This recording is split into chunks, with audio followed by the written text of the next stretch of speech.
Hello, everyone. This is Tuba Yavuz. I'm an assistant professor at the University of Florida. I'm happy to be here today and presenting you our model-guided analysis approach for securing the IoT. I'll briefly mention the challenges with IoT and present our approach on model extraction and guided analysis. And I'll provide some examples from the IoT security domain. Then I will provide a roadmap for an optimized model extraction and guided analysis. I'll mention some of the challenges we faced in our research, and then I'll get your questions. So as IoT consumers, we enjoy the convenience that IoT devices are providing to our lives. We also worry about various security and privacy issues surrounding us.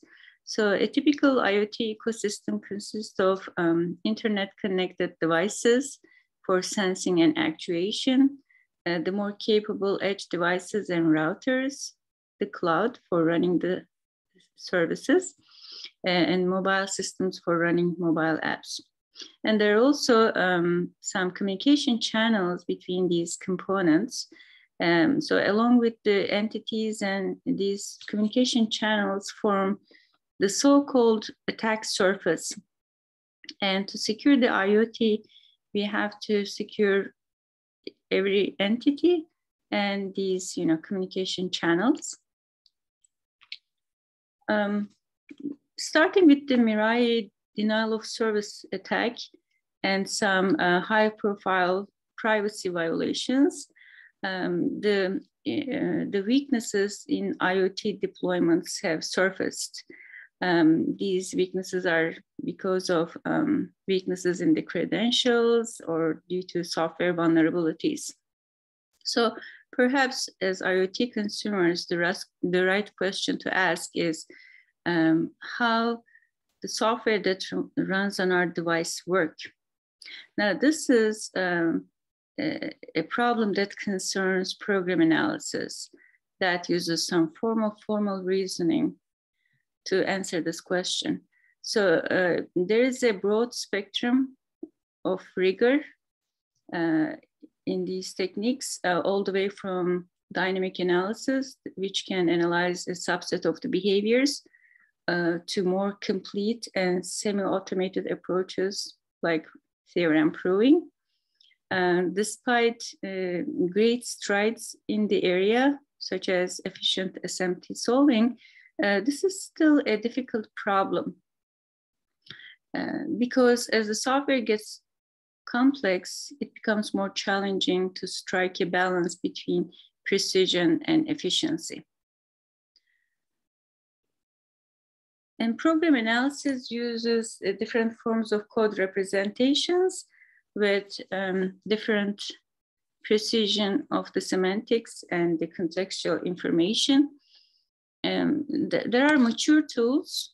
However, these tools need to be re-engineered, repurposed for the specific security analysis to deal with the scalability and precision issues. Take symbolic execution as an example. Symbolic execution views the inputs as symbolic, and then as it explores each feasible path in the code, it accumulates constraints about the inputs to generate a set of equivalence classes with regards to the inputs. Symbolic execution has a better chance to cover, achieve high coverage, including malicious behavior or vulnerabilities in the code compared to naive testing, which exercises concrete inputs. And also symbolic execution provides advantages in terms of a precise memory model. So it's very effective in detecting memory errors. But as the code gets complicated, it generates complex constraints which stress the underlying SMT solver, and also potentially an exponential number of paths get generated, leading to the path explosion problem and limiting the scalability of the analysis. So the problem is even more challenging for system software. There are various reasons. The first one is typically system software depends on the architecture, which often translates to a lack of tool support. And also the environment is very complex due to interactions with the hardware and also concurrent nature of the events and the components. And protocol stacks form an important part of the attack surface. And these layers implement informal and complex specifications with multiple versions with different security features. And system code often uses unsafe language features like pointer arithmetic that challenges the standard assumptions of pointer analysis techniques. So I think metaphorically, the tip of the iceberg represents how much we have been effective in analyzing system software. And then there is a big area that remains to be explored and conquered. So how do we get there? We think that model extraction and guided analysis is the solution. The short answer is using models.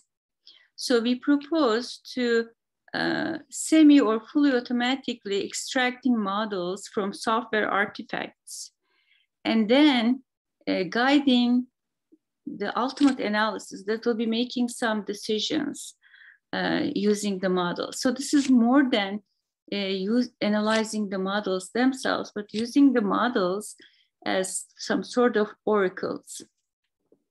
So this is a generic framework.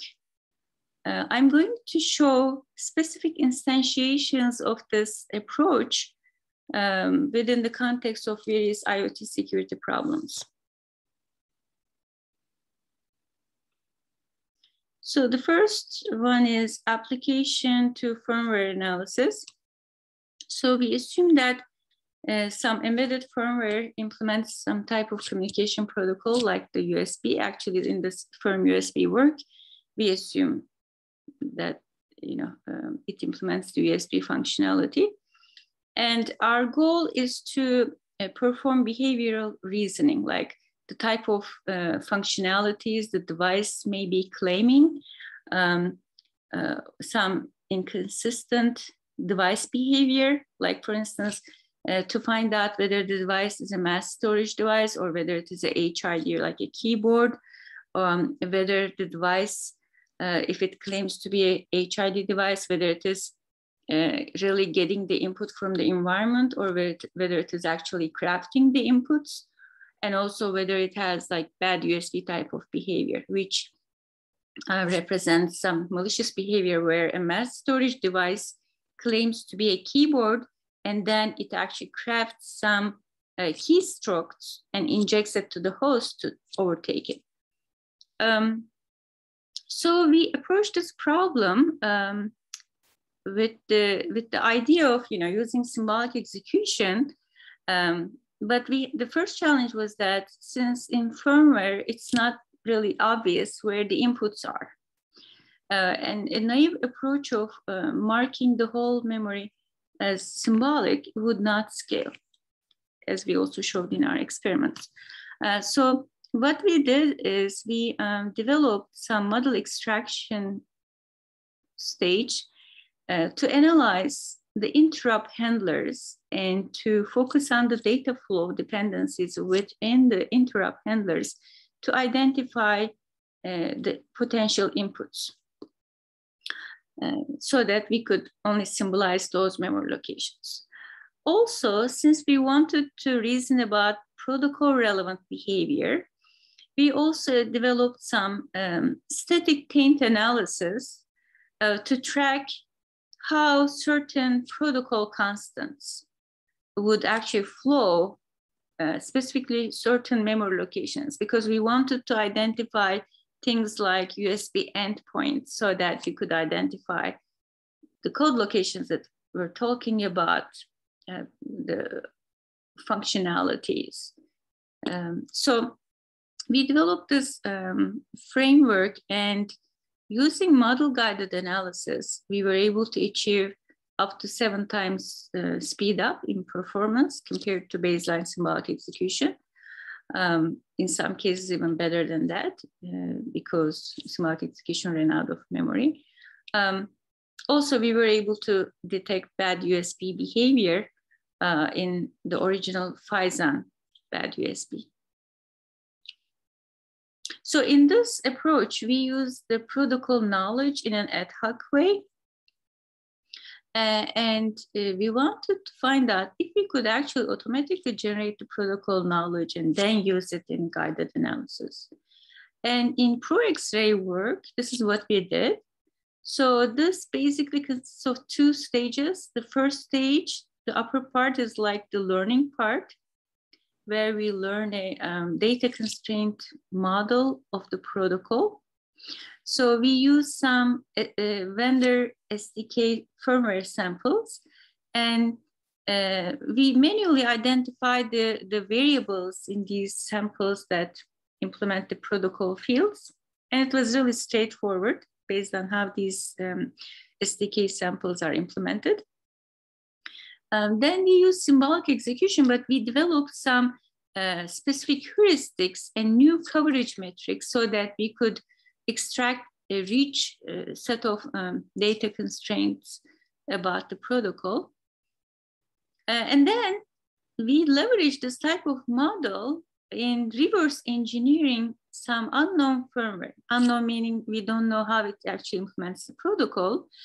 And we are also given a protocol relevant query in terms of the generic names of the protocol fields.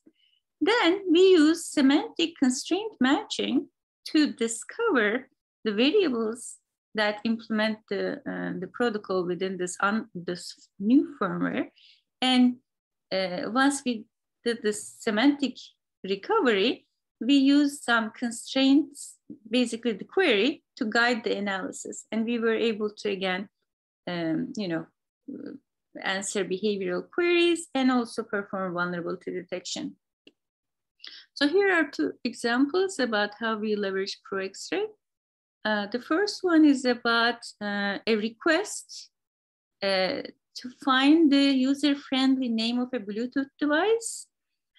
So this is the data constraint model we extracted from a Bluetooth stack, BT stack, that was implemented for MSP 430.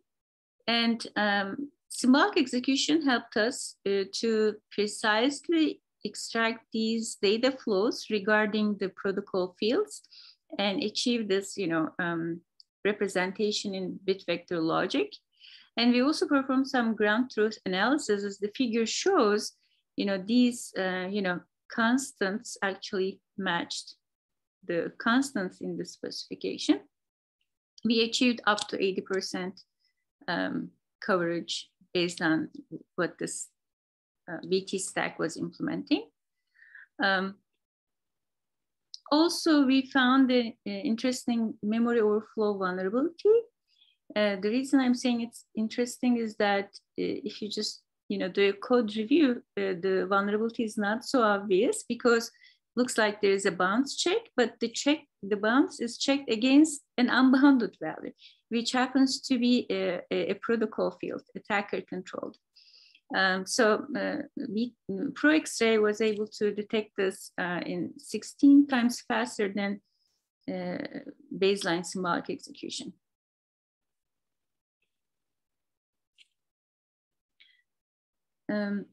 We also use this model-guided analysis framework to detect deep vulnerabilities in Linux device drivers. Callbacks form some type of blind spot for developers. And callbacks are important for event-based programming. The difficulty arises because the side effects of a callback may conflict with the other parts of the driver. And since there are these implicit dependencies, what we did is we developed some static analysis, basically type-based callback target resolution approach to extract what we call an extended call graph. Basically, this is a call graph augmented with additional implicit edges due to callbacks. Then we also use static analysis to generate some callback summaries with regards to a specific type of vulnerabilities like double freeze and double locking. Excuse me. And then we combine these two types of model or knowledge to perform precise analysis at the component level and to detect deep vulnerabilities due to these callbacks. And we were able to detect 4 new vulnerabilities, and one of them was categorized as severe, and it is part of the Android code base. Now, we wanted to improve our component level analysis by incorporating human expertise. Basically, we developed an API modeling language called PROS, and we also provided some automated API modeling ability, basically by dealing with functions with assembly and by inferring type embeddings, like one struct being defined inside another struct, which helps us to perform certain pointer arithmetic operations in a more precise way when we just analyze this, just a single function. With the right environment modeling, we were able to find 2 additional vulnerabilities, and we were also able to reproduce one of the memory overflow vulnerabilities from the Blueborn class of vulnerabilities. And we also applied our API model-guided analysis to the side channel vulnerabilities, which also form an important attack surface for networked devices. So here, the type of model we used is called sensitivity models. Basically, we recorded whether an API function processed some sensitive data and whether any of the parameters get tainted with sensitive data. And then we developed some novel algorithms based on symbolic execution to detect some or to generate some resource usage models. And here we're able to support timing as a resource and cache usage as a resource. Also, we perform some special model extraction to identify the correlation between the binary and the source code, basically virtual address mapping, so that we could perform more efficient or more precise actually analysis. So Insider, the tool that we developed based on this architecture, achieves 96% precision. And it found more than 100 vulnerabilities, the known ones in real world cryptographic code. And it also found 2 new vulnerabilities. And I'm going to show you one of those as a motivating example, like why would we need a tool that can handle both timing and data and code cache side channel analysis. So this code snippet is from Embed TLS. It is implementing AES in CBS mode, which uses the MAC encode and encrypt scheme. So this code is from the server side. What that means is that the reverse operation of these steps needs to be performed once the message is received. So first, the message gets decrypted and then stored in this destination array. And then for the decode operation, it needs to find out the padding length and where the MAC is stored and so on. So as you can see from this code, the padding length variable gets actually tainted with secret data. And then this gets used in an if statement, which makes this a secret dependent branch. And the interesting thing is that depending on this padding length, of course, this is a very simplified version of this code, the amount of verification differs. So there is a timing difference between these two branches. So it turns out that a remote attacker can actually measure the difference and infer the padding length, which turns out to be very critical in recovering the plain text. Of course, it happens in a series of complicated attack steps, but it can help the attacker recover the original plain text. So this was fixed by adding some equalization code. Okay, and we found this pattern in other software as well. But later, they have shown that actually this code is also vulnerable this time to a local cache attack. Because if the local attacker can monitor the cache and find out that this function only gets executed in one branch and not the other, then again, the attacker can infer this information and perform lucky 13 attack. So this was fixed by changing the loop condition. But this time, now there was another type of vulnerability that insider detected as a local timing side channel, because if the local attacker has a way to measure the difference before this loop gets executed, again, this information is revealed. And we reported this to embedded TLS developers, and this was fixed last year. And Insider can detect this in a very efficient way because it uses API modeling. So it actually abstracts a function like decrypt, which is compute intensive. So it avoids the path explosion problem, but at the same time, it performs very precise information flow tracking to find out the secret dependent branch, and then it can perform, non-interference analysis and find out this timing side channel. So model-guided analysis helped us find out various vulnerabilities throughout the IoT ecosystem. And we think that this approach can be optimized in several ways. The first one is using open interfaces for these tools so that we can easily combine different analysis tools like static analysis, symbolic execution, fuzzing, and other specialized tools like model checking tools, so that we can have the freedom to combine micro and macro models and so on. We think that machine learning will help us in terms of scaling the analysis and in terms of choosing the best model for the specific analysis goal. And perhaps in return, Omega can help explain machine learning decisions. We definitely care about usability, and we want to also leverage human expertise, which will be through a human-centric design. And we think that this will be possible by providing some expressive and intuitive query language so that the developers can leverage. We think that Omega will go beyond vulnerability detection. So IoT is a system engineering problem, and we think that a system level information flow tracking would be very useful if it can achieve low overhead and high precision.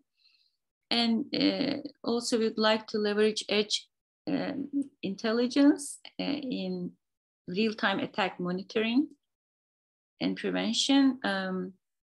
Also, we hope to automatically synthesize secure firmware patching APIs and components. We face several challenges in our research. The first one is tooling. Our research depends on tools, and we are grateful that there are these great tools. However, there are various challenges down the road. Starting with installation, and continues with lack of documentation and the maintenance, lack of maintenance. So let's assume that, okay, we could install the tool, we understood how it works, and now we're able to repurpose it. The next challenge is like which benchmarks to use. It is possible that you'll be the first one to introduce a set of benchmarks because there are no good benchmarks for the problem you're tackling. And now it is your responsibility to convince the community, specifically the reviewers, that your choice is the right one. And also to solve real world problems, we need to acquire some domain knowledge. And there are a lot of sources, and you have to sift through these sources. And this requires hard work and patience. Actually, all these items actually require these tenets. But I would like to show you a figure to better illustrate this. So this is something we prepared while we were doing the Pro-X-ray work. And this is about the Bluetooth protocol packet structure. We try to understand how various fields of the headers were positioned and what role they served, and like the minimum number of bytes used for each, all these constraints you see here, and the relevant locations. And we made notes as we learned these, like which page of the specification we found this information, or which table, and so on. It took us several weeks, I believe, to gather this information. And why did we gather this information? So that we could do ground truth analysis, we could evaluate our approach for precision, and so on. But I think it paid at the end. So I'd like to thank our sponsors, NSF and Semiconductor Research Corporation, for their generous support. I'd like to acknowledge my amazing PhD students and my fantastic collaborators. And thank you for your patience. I'll be happy to get your questions.